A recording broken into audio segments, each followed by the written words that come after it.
తెలంగాణలో జరిగిన ఎన్నికలు కేవలం ఆంధ్ర ప్రజలకే కాదు, దేశం మొత్తానికి ఒక సందేశాన్ని ఇస్తున్నది. ప్రజలు వెర్రి పప్పలు కాదు, వాళ్ళు చాలా తెలివైన వాళ్ళు. కేవలం ఏదో తాయిలాలు ఇచ్చేసి మసిపూసి మారేడుకాయలు చేస్తే మేము మీకు ఓటు వేస్తాము అనుకోకండి. మీరు ఇచ్చిన తాయిలాలు తీసుకుందాము, కానీ మీకు ఓటు వేయలేదు. ఎందుకంటే మాకు కావాల్సింది మా పిల్లల భవిష్యత్తు, వారి ఉద్యోగాలు, వారి అభివృద్ధి, రాష్ట్రం అభివృద్ధి, గ్రామ అభివృద్ధి. ఈ అభివృద్ధి ఉంటేనే మేము జీవితంలో పైకి వస్తాము.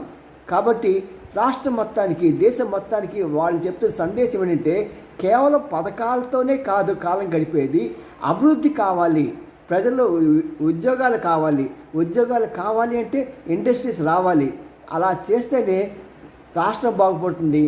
రాష్ట్రం బాగుపడితే ప్రజలు ఆటోమేటిక్గా బాగుపడతారు.